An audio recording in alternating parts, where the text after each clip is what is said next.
محمد. اللهم انصر عبادك في غزة يا رب، وأتمم فضلك على عبادك في سوريا يا رب. النهارده يا جماعة قمت من النوم، لقيت رسالة في الواتس. أكيد الرسالة دي طبعا جت لناس كتير جدا إن لم تكن وصلت للشعب المصري كله، لأنها من المخابرات العامة المصرية.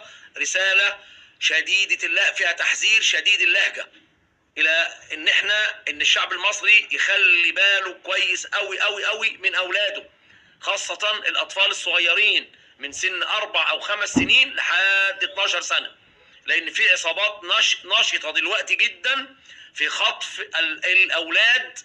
وطبعا دي عصابات دولية ما بترحمش. يعني ايه ابنك يتخطف الساعة 10 الصبح، ابنك يبقى في بره مصر الساعة 12 الساعة 1 كده؟ يعني مش هتدور عليه بقى وتبلغ. لا لا لا لا. فنخلي بالنا كويس جدا. عشان كده المخابرات المصريه بعتت الرساله دي، يعني وفيها كام بند كده نخلي بالنا منهم. يعني البند الاول بيقول لك ان ابنك ملوش دعوه باي حد في الشارع.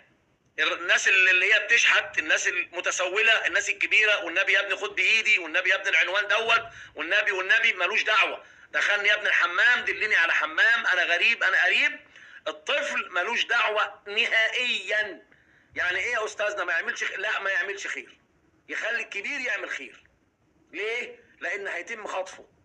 العجوز المتسول اللي رايح الحمام، اللي دولت كلهم مجندين تابعين لهذه العصابات المجرمة اللي ما فيش في قلبها مثقال ذرة من رحمة. ماشي؟ ابنك ما ياخدش منديل ورق من اي حد. واحد يقول له تعالى يا حبيبي في عفرة في وشك، في مش عارف وشك فيه باب، في مية، خد، يروح من يوبا منوم الواد ينام. ماشي يا جميل؟ ابنك ما يشربش اي حاجة بره من اي حد ما يعرفوش، خاصة علب العصير الكرتون، لان دي بيتم حقنها وما بتبانش. يعني حقنها بحقنة من بره ما بتبانش. تاني حاجة، ابنك لما يجي يكون واقف ولو متأخر ولو عنده امتحان ما يركبش عربية أجرة فيها سواق ومعاه 2 3 بس. ماشي يا جميل؟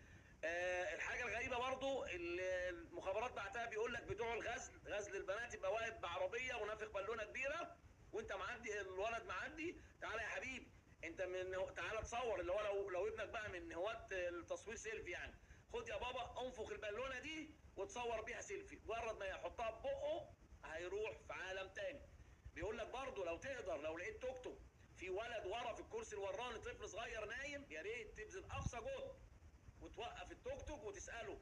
متسول ماشي معاه عيل صغير برضه وقف، عايزين